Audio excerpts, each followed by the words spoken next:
Hola, buenas noches para todos. Estamos grabando el video interactivo para la materia Estado y Legitimidad. Les voy a contar cómo está conformado nuestro equipo.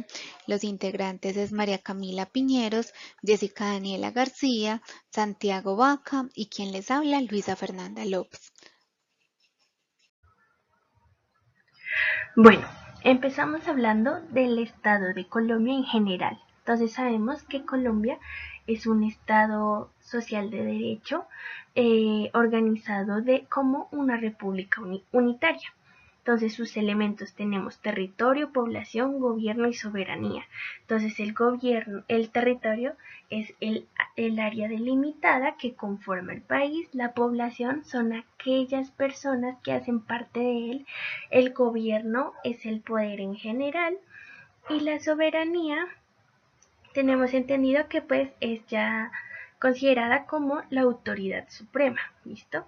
Como las funciones tenemos la función legislativa, ejecutiva y judicial, y estas pues las vamos a explicar más adelante. Tipos de estado, tenemos el estado unitario y el estado social de derecho. Entonces en el unitario tenemos el poder centralizado con autonomía de entidades territoriales, y cuando digo Estado social de derecho me refiero a que está basado en la dignidad humana, la solidaridad y el trabajo. Y en cuanto a legitimidad, tenemos tres componentes, que son la legalidad, que es pues cumplimiento de las leyes, la legitimidad, que es pues la aceptación del poder, y la legitimación, que es como el proceso para tener la legitimidad por medio de políticas públicas.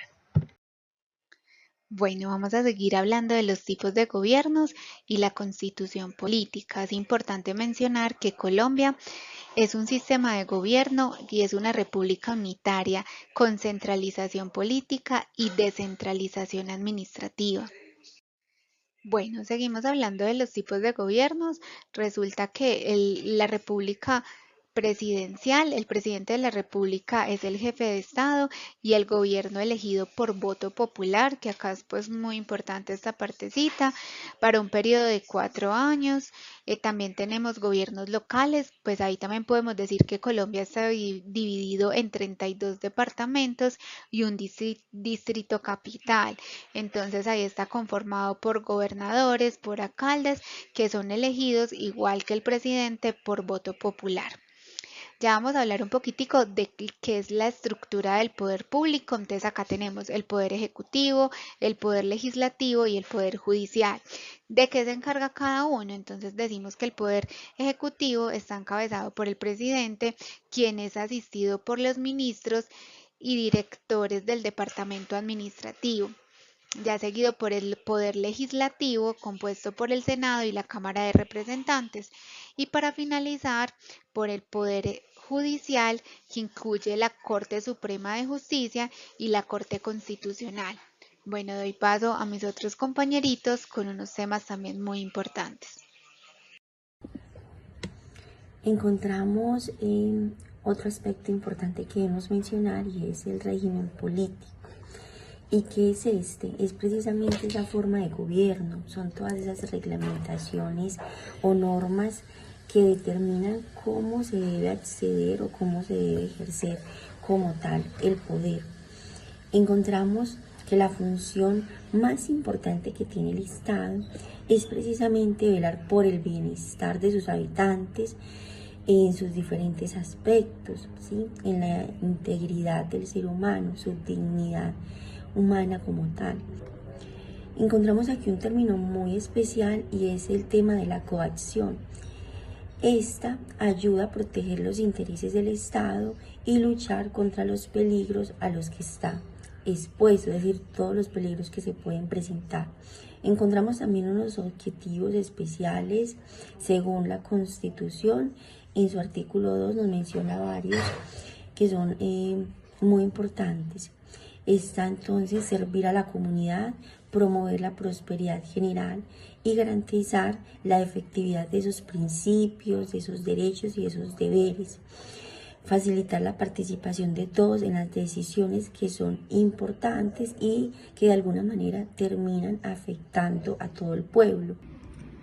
Bueno, y finalmente tenemos la división del poder en ramas, que está conformado en primer lugar por la ejecutiva, que esta se divide en dos: la del sector central, que es la presidencia de la República, la vicepresidencia, los consejos superiores de la administración, los ministerios y departamentos administrativos, las superintendencias y las unidades administrativas especiales, pero sin personería jurídica.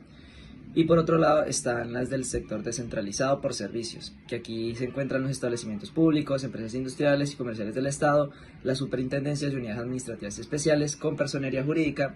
Por otro lado, se encuentra la legislativa, que le corresponde establecer mediante la reforma a la Constitución y la expedición de leyes, las normas que rigen la convivencia de los ciudadanos. Además, ejerce control político sobre el gobierno y la administración. Está conformada por el Congreso de la República, a su vez integrado por dos cámaras, el Senado y la Cámara de Representantes. Finalmente se encuentra la rama judicial, a la quien le corresponde administrar la justicia, y está conformada por tres jurisdicciones: la ordinaria, que es la Corte Suprema, los tribunales superiores del Distrito Judicial, y los juzgados encargados de los asuntos civiles, comerciales, penales, laborales, de la familia y los agrarios.